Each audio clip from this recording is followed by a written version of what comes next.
Hey, and welcome to Wallets and Purses.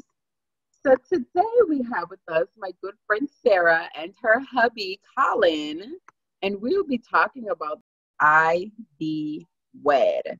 Hey, Sarah and Colin. Hey, how are Hey, you? Lulu. We're good, we're good. And so, everybody is still in this pandemic thing, and people are having babies and they're wanting to have weddings, and they're celebrating birthdays. And so this blog was essentially about, well, how do you do all those celebrations? So we kind of took people on our story, and for this blog, we want to take people through yours. So let's just jump right into it. Sounds Okay, good. so our first question: what ran through your minds being recently engaged and news of COVID-19 worsening? So I think the biggest thing, we knew we wanted to get married and had waited so long to find each other that when we finally met and we knew that it was right, it was like, it's time to get married. So the biggest thing was we needed to find a courthouse that was open to be able to get a marriage license.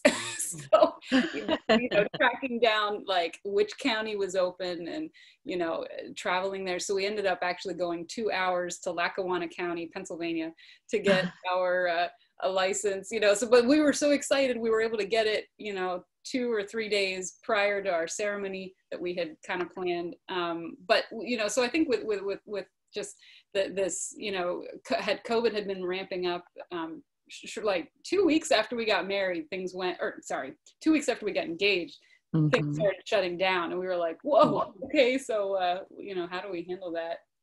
Yeah, no, I think that was interesting. The one positive side is that most people started to work from home pretty much right at that point as well. So Mhm. like we actually just had like a lot of time to like process and think through things. Like we probably more time than the average couple would have at that point too. Because usually you're living.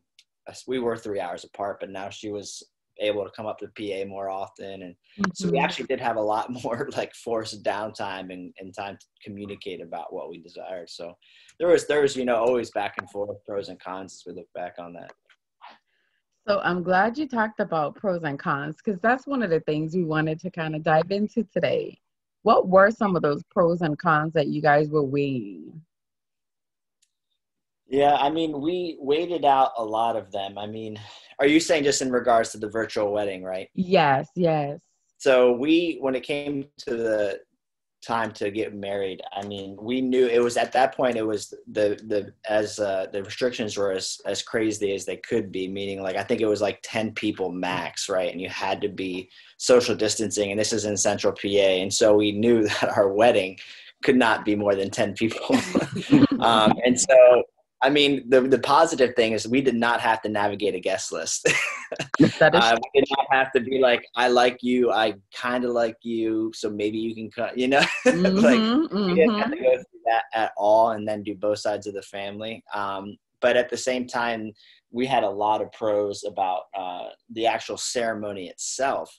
Do you want to kind of elaborate on that, like how just Sure. personal that was? Yeah, so it was so nice that since there were only 8 other people plus us, we could, if we for the start time, we could kind of bend the start time a little bit if it was like I was running Mhm. behind schedule or something. It didn't matter. Bright things. Yeah, like little things like that. But what was really really cool was just that it was more about embracing two families coming together and being united through marriage too, because we could just focus on our immediate families. Our both of our siblings were there, and brother-in-law, and so it was just more time for each other. And then the really cool part, Colin decided, like, why don't we just broadcast this as a live stream, and then whoever can make it can join in. And so what was cool about that was that people were still able to kind of be there and sort of share in that, um, just the ceremony experience. And we still got to do our first dance, and Mhm. we still did the full exchanging of vows, and having a nice message with the friend who performed the ceremony, did a great job. He also had done our premarital counseling and stuff. So it was just everything was just tailored around the two of us and our relationship with the Lord at the center. And so it was sweet and it was intimate and it didn't cost a whole lot. That was the other kind of nice thing. No, I would say, and we would say too, that it was really personal. I actually asked everybody that tuned in, because we had a ton of people virtually join in on this like Facebook group, and I was asking people, I was like, so like, what was the vibe? Like, do you feel like you missed out on anything? And nobody said no, like somebody like, and they said, well, I would have liked like a free meal, so to speak. But like it was really like they felt like they were still there, and they were like, we didn't. And so we actually had people like take virtual pictures of their family watching the ceremony. And that was like our virtual guest book.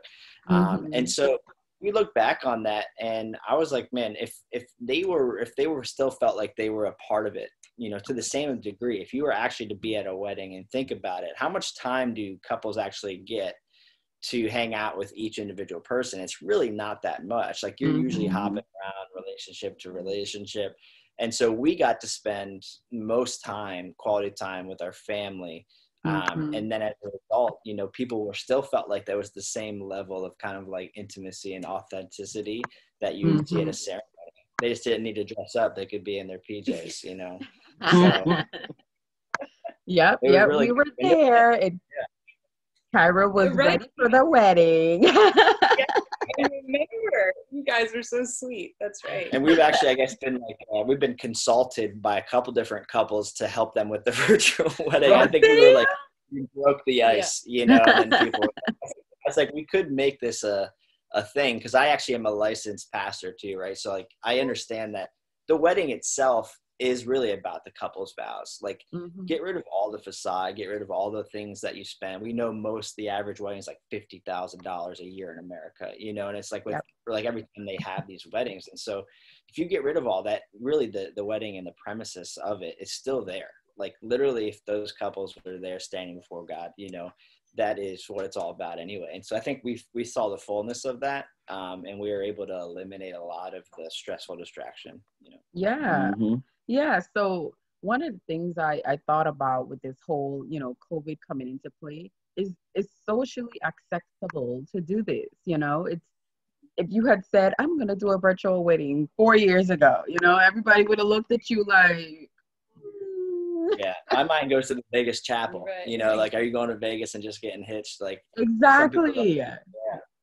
But now it's become socially acceptable. So I say to couples, like, you're in love and this is for you, you want to be together for the rest of your life, like, do it. This is the best time. Like everything is socially acceptable. So, that is such a good point. And I do wonder moving forward what it'll look like. Will that become just an option that people can just choose to do, and then, oh, that's fine, like, I don't know, like, is that the new normal? That's a good point.